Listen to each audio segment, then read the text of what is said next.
Hello friends, welcome back to another आपकी video of this YouTube channel. ये question हमारा chapter quadratic equation से है। तो क्वेश्चन से क्या बोला गया है, equation a into x minus b into x minus c whole upon a minus b into a minus c plus b into x minus c into x minus a whole upon b minus c into b minus a plus c into x minus a into x minus b whole upon c minus a into c minus b is equals to x is satisfied by।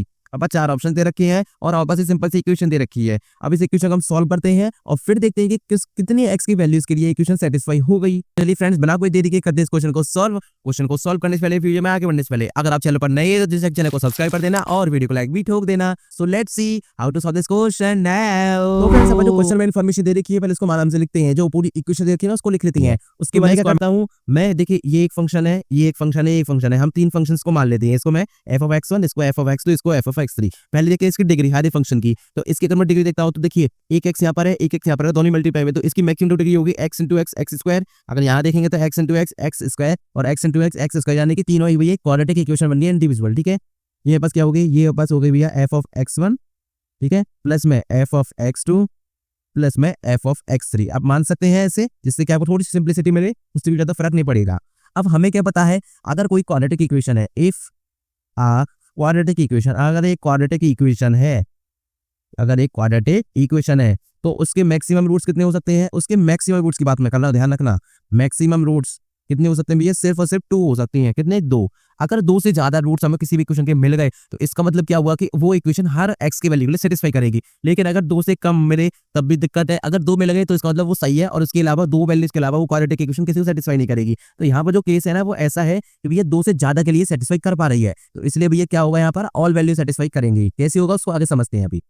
तो friends, अगर आप यहाँ पे notice करेंगे, आपको यहाँ पर a दिख रहा होगा, b दिख रहा होगा, c दिख रहा होगा। b a c, a b और c यही 3 कॉन्स्टेंट्स हैं। तो मैं क्या करता हूँ, पहले मैं कर लेता हूँ let x is equals to a। अगर मैंने लेट किया तो यहाँ से मेरे पास होगा क्या, यहाँ से अगर इस इक्वेशन को आप देखेंगे तो यहाँ पर तो ये बस क्या हो जाएगा, a into a minus b into a minus c whole अपन में जो है वो एज इट इज। लेकिन यहाँ पर अगर आप देखेंगे तो b इंटू में a माइनस c इंटू में क्या, a माइनस c, और a माइनस a होते ही क्या हो जाएगा, f ऑफ जो x2 है वो 0 हो गया। हाँ भैया 0 हो गया। तो बस बचा क्या, हमारे पास बचा है भैया सिर्फ और सिर्फ f(x1). इक्वेशन इसको मैं मान लेता हूँ लेट से f(x), ठीक है। तो यहाँ से जो f(x) होगी ना वो क्या होगी उसको लिखते हैं। ये होगी मेरे पास में, देखिए ये a इंटू में a माइनस b, ठीक है, इंटू में a minus c whole upon क्या हो जाएगा, a माइनस b इंटू में a माइनस c, ठीक है भैया।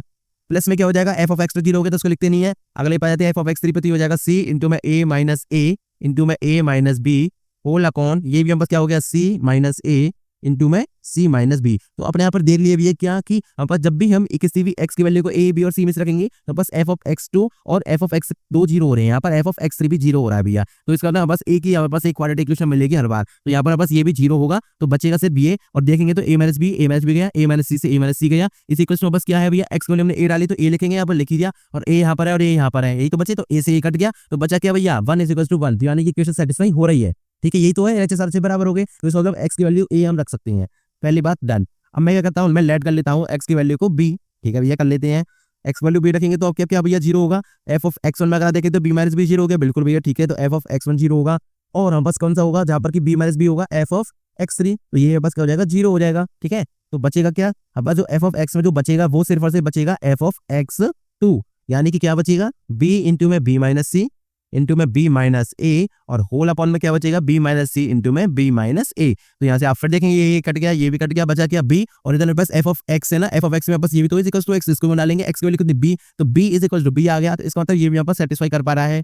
अब हम बात करते हैं एक और की, let x is equal to c। अगर ये हो गया भैया कि x की वैल्यू c के बराबर हुई और इक्वेशन सेटिस्फाई हो गई, तो इसका मतलब क्या है, इसके अनलिमिटेड वैल्यूज पे सेटिस्फाई होगी ये इक्वेशन। क्यों होगी, क्योंकि भैया नहीं, ऑल वैल्यूज ऑफ x पे सेटिस्फाई हो गई, क्योंकि क्वाड्रेटिक इक्वेशन थी, उसके मैक्सिमम 2 रूट्स हो सकते थे। लेकिन अगर एक रूट भी एक्स्ट्रा गया तो इसका मतलब क्या है कि जितनी x की वैल्यूज है सब पे सेटिस्फाई करेगी इक्वेशन। ठीक है, इसके बस क्या हो जाएगा, यहाँ से बस अब कौन कौन सी चीजें 0 होंगी। पहली यहाँ बस क्या होगी, f(x2) 0 होगा, ठीक है, और f(x1) 0 होगा। देखिए यहाँ पर क्यों, क्योंकि c माइनस c 0 हो जाएगा, यहाँ पर भी c माइनस c 0 हो जाएगा। तो f(x2) और f(x1) 0 होंगे, बचेगा क्या, f(x) में f(x3) बचेगा, और उसको अगर मैं यहाँ पर डाल देता हूँ तो ये हो जाएगा c इंटू में c माइनस a इंटू में c माइनस b, और होल अपॉन में क्या हो गया, जो था डिनोमिनेटर में लिखते थे c माइनस और c माइनस b, तो ये तो फिर कट गए, और इज इक्वल टू मेरे पास क्या c है, तो c is equal to c हो रहा है भैया, बिल्कुल हो रहा है। तो इसका मतलब क्या हो गया कि एक क्वाड्रेटिक इक्वेशन के 3 रूट्स हो पा रहे हैं, ये तो पॉसिबल होता नहीं है। तो इसका मतलब क्या हो गया, ये थोड़ा एक्सेप्शनल केस हो गया, यहाँ पर एक क्वाड्रेटिक इक्वेशन के 3 रूट्स हो पा रहे हैं। तो इसका मतलब क्या है कि ये हर x की वैल्यू के लिए सेटिस्फाई करेगी। देयरफॉर हम कह सकते हैं द आंसर इज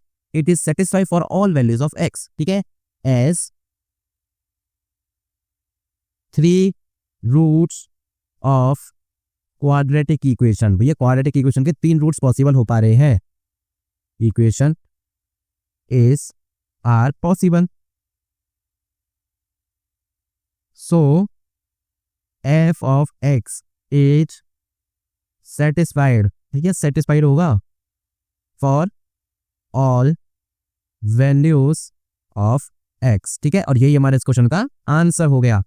ठीक है फ्रेंड्स, तो इसलिए आपको पूरा क्वेश्चन सॉल्व करना था।